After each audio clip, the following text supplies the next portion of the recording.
Quando negamos as nossas próprias necessidades e vontades e nos doamos aos outros, crescemos.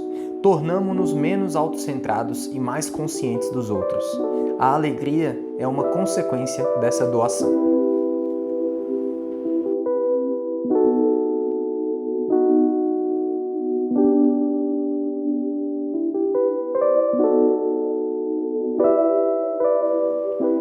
O livro de hoje é O Monge Executivo, do autor James Hunter, onde ele fala que é uma história sobre a essência da liderança.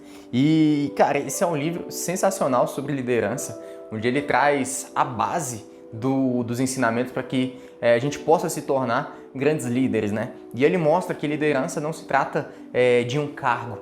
Na verdade, liderança está muito mais nas atitudes, na forma de se comportar, do que exclusivamente em um cargo de chefia, por exemplo. E aí ele mostra diferentes funções de liderança, né? Como pai, mãe, como chefe, né? Líder, como amigo, como treinador, enfim, diversas perspectivas em que a gente acaba tendo que se posicionar enquanto líderes. E todos nós, em algum momento da nossa vida, a gente exerce esse papel de liderança com determinadas pessoas, mesmo que não seja no ambiente de trabalho em alguns casos, mas a gente sempre acaba por se portar enquanto líderes em determinadas situações. E aqui ele traz a base de uma liderança servidora, né? Que ele fala que é você servir as pessoas, servir os seus liderados, porque essa é a essência da liderança e é dessa forma que você consegue conquistar grandes feitos e atingir grandes objetivos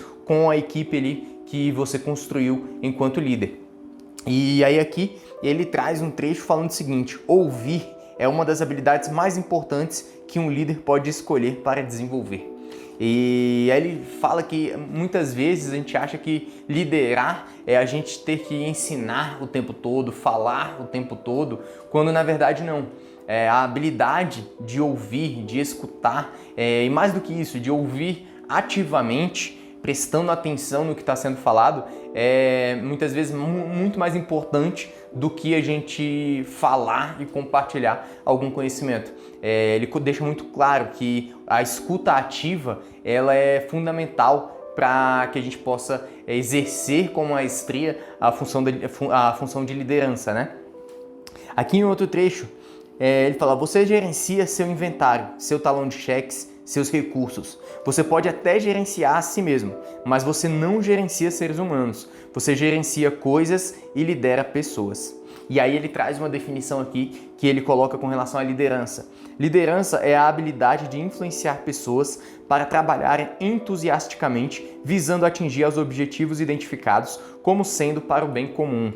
E aqui em outro trecho, ele fala que liderança é uma habilidade, é uma capacidade adquirida. E aí ele ainda complementa: liderança é influenciar os outros, é uma habilidade que pode ser aprendida e desenvolvida por alguém que tem o desejo e pratica as ações adequadas. Então ele deixa muito claro que não existe essa história da pessoa nascer líder, né? Liderança é uma habilidade que a gente vai desenvolvendo ao longo da vida e ela nunca chega ao fim. Ninguém nunca atinge a perfeição enquanto líder, né? E a gente precisa ir melhorando essa habilidade ao longo da nossa vida, ao longo do tempo, e esse desenvolvimento dessa habilidade, obviamente, passa pela busca de entender o que é liderar, o que é liderança, pela busca de levar as pessoas a agirem de forma conjunta, visando um objetivo em comum. Então a liderança ela precisa envolver um bem maior, né? Seja no trabalho, seja na família, seja na comunidade, em diversas esferas diferentes, né? A liderança ela precisa servir para um bem comum. Ela não pode servir unicamente o líder. Ela precisa servir toda aquela comunidade, toda aquela sociedade, todo aquele time, né? Então, liderar é algo que a gente vai aprendendo cada vez mais ao longo da vida e que não é algo inato. Então, saiba que por mais que você talvez hoje tenha dificuldade de exercer papéis de liderança, você pode se tornar bom em liderar se você assim quiser. Se você buscar desenvolver essas habilidades que envolvem a liderança, se você buscar aprender todas essas competências envolvidas ali para se tornar um grande líder, né? Aqui em outro trecho, ele fala o seguinte: tudo na vida gira em torno dos relacionamentos, com Deus, conosco, com os outros.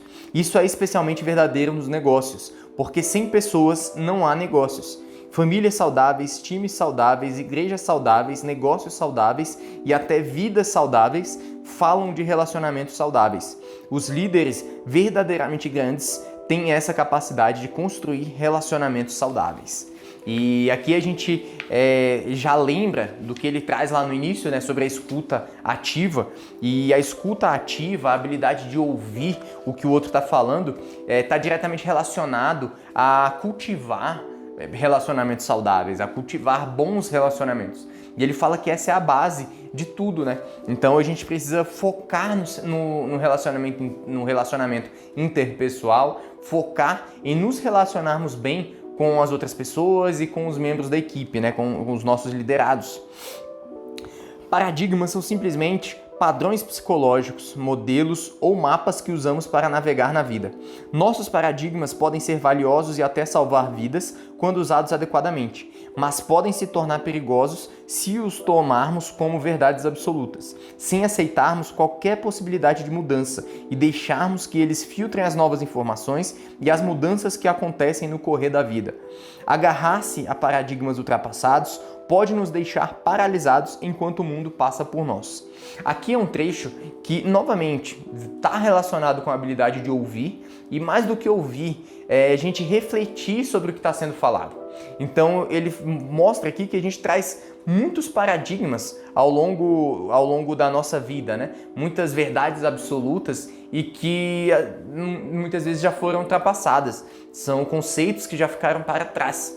E aí a gente precisa estar aberto para ouvir as outras pessoas, aprender com as outras pessoas, enxergar novas perspectivas e dessa forma ir evoluindo sempre o nosso ponto de vista e as nossas atitudes. Em outro trecho, ainda falando sobre paradigmas, ele fala o seguinte: é importante que desafiemos continuamente os paradigmas a respeito de nós mesmos, do mundo em torno de nós, de nossas organizações e das outras pessoas. Então ele deixa muito claro a importância da gente questionar esses paradigmas sempre. Cara, todo e qualquer paradigma que a gente tenha, toda vez que a gente encontrar algo que a gente enxergue como uma verdade absoluta, aquilo é uma crença muito forte. E as nossas crenças, elas podem nos fortalecer ou elas podem nos limitar.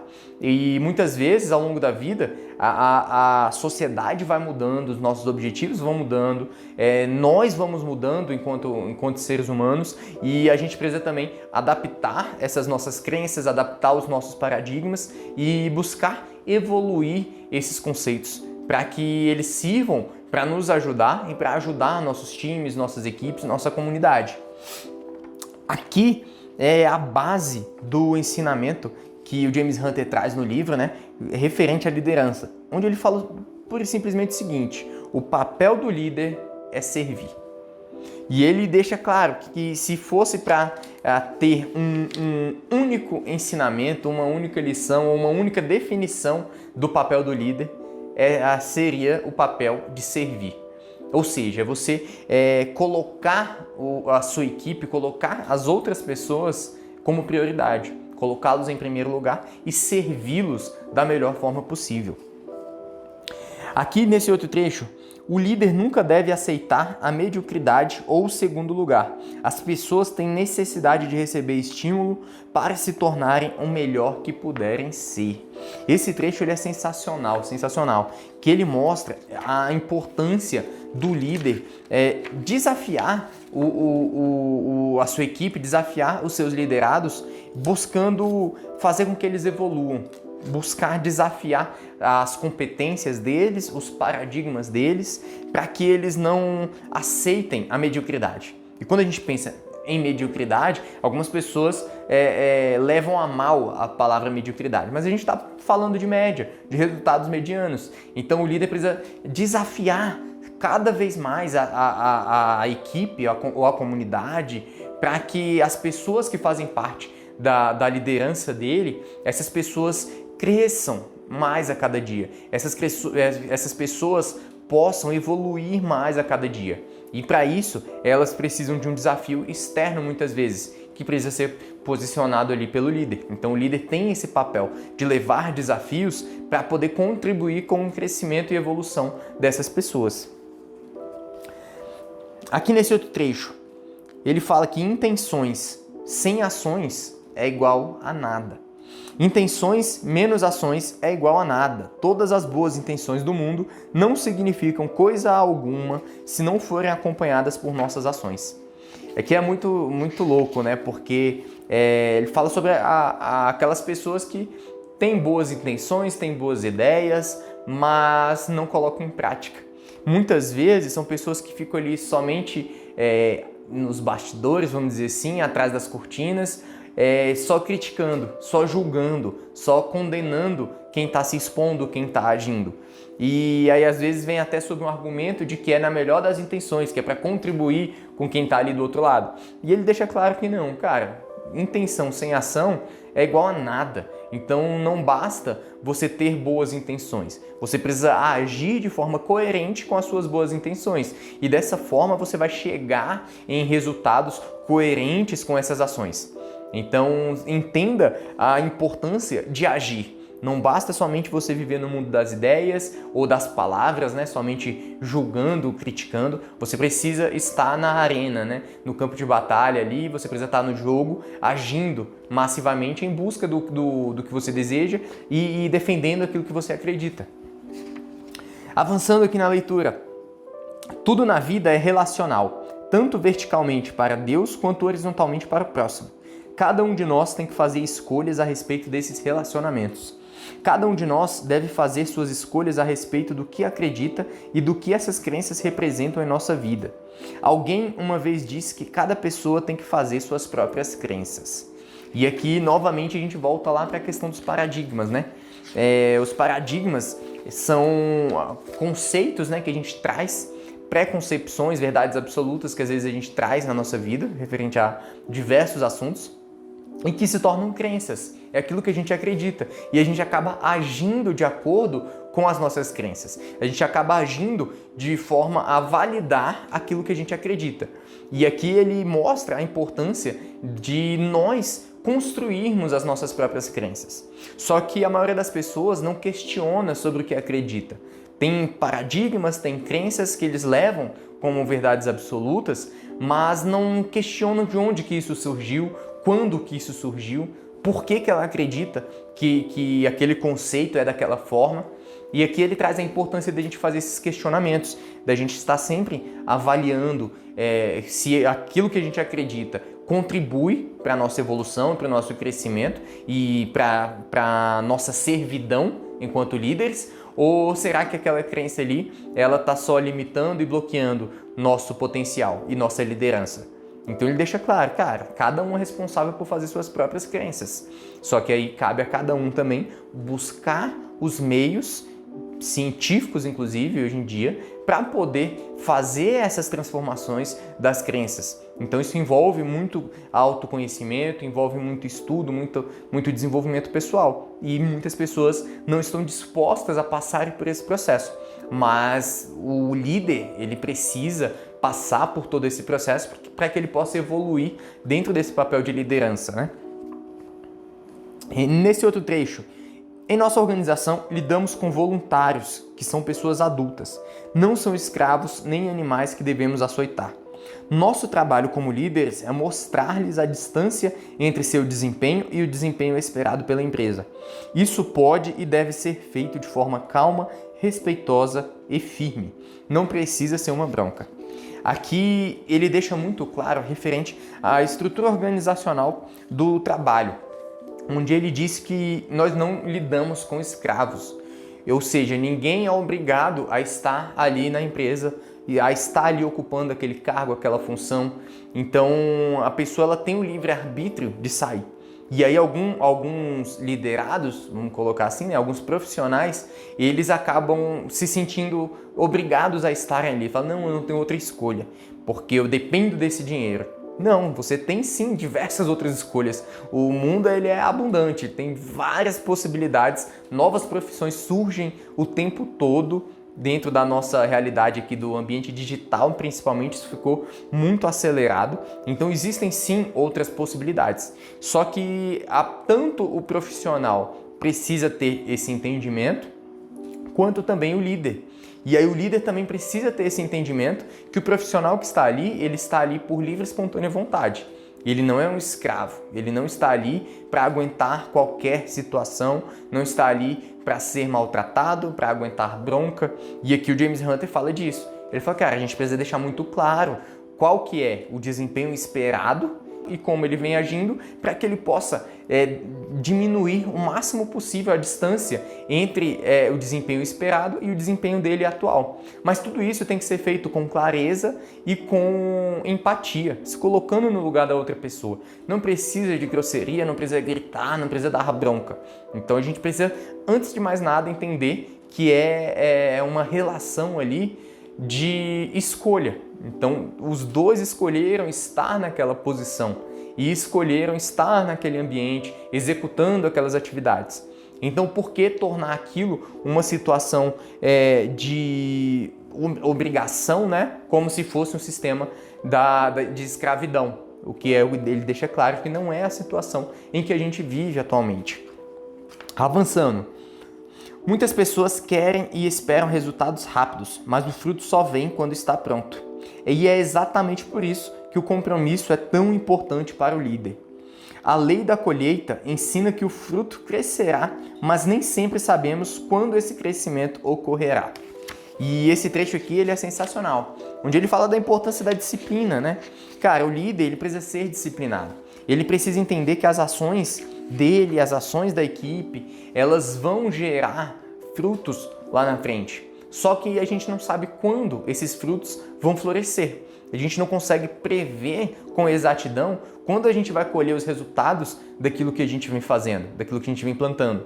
Mas não é por isso que a gente vai deixar de plantar, não é por isso que a gente vai deixar de regar aquelas sementes que a gente vem plantando, né? Então ele deixa muito claro que o líder ele precisa ser muito disciplinado e através da servidão, liderando pelo exemplo, ele ajuda também os membros da sua equipe a serem disciplinados, a continuarem plantando, cultivando, enquanto aguardam pelos frutos que virão lá na frente. E aí o líder ele vem para poder facilitar essa disciplina por parte da equipe também.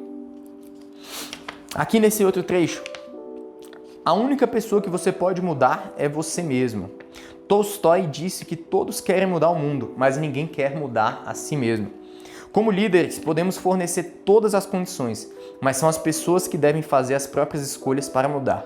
O melhor que podemos fazer é fornecer o ambiente certo e provocar um questionamento que leve as pessoas a se analisarem para poderem fazer suas escolhas, mudar e crescer. E aqui volta para aquela questão de liderar pelo exemplo, né? Cara, não adianta eu querer mudar a outra pessoa. A única pessoa que eu sou capaz de mudar sou eu mesmo. E aí, através da mudança que eu faço em mim mesmo, essa mudança vai inspirar outras pessoas a mudarem a si mesmas também. E dessa forma, através do trabalho em si mesmo, através dessa mudança interna, mudança pessoal, você acaba inspirando e servindo de espelho para outras pessoas que também vão buscar se desenvolver pessoalmente. E você vai poder também servir melhor essas pessoas, porque você está evoluindo, está se desenvolvendo, está se tornando um ser humano melhor do que você era ontem.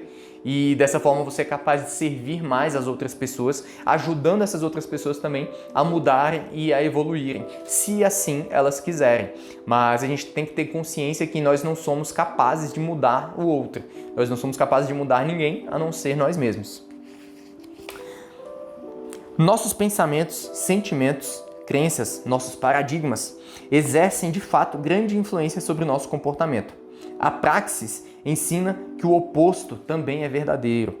Nosso comportamento também influencia nossos pensamentos e nossos sentimentos. Olha que trecho interessante. Aqui ele fala da importância da disciplina nas nossas ações, nos nossos comportamentos, porque da mesma forma que os nossos pensamentos e sentimentos eles influenciam nas nossas ações, as nossas ações também vão influenciar nos nossos pensamentos e sentimentos. Então é uma via de mão dupla. Então, se você tá chateado, tá cansado, não quer agir da forma como você sabe que deveria, você precisa fazer isso por disciplina, porque na hora que você entrar em ação, essa ação, esse comportamento vai melhorar também a forma como você está se sentindo e os pensamentos que você está tendo naquele momento. Então é uma via de mão dupla. Pensamento, sentimento e comportamento estão diretamente interligados ali e um influencia no outro, constantemente. E para a gente finalizar, o trecho que eu quero trazer aqui, ele fala o seguinte: o caminho para a autoridade e a liderança começa com a vontade. A vontade são as escolhas que fazemos para aliar nossas ações às nossas intenções. Ao final, todos temos que fazer escolhas a respeito do nosso comportamento e aceitar a responsabilidade por essas escolhas. Cara, esse trecho aqui, eu acho que ele fecha com chave de ouro, Porque ele mostra realmente a importância da gente escolher quem a gente quer ser, quem a gente quer se tornar e como essa pessoa deve agir.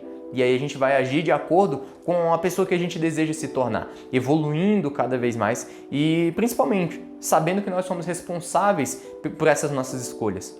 Então nós somos responsáveis por escolher as nossas ações e comportamentos e da mesma forma somos responsáveis pelas consequências dessas ações e comportamentos.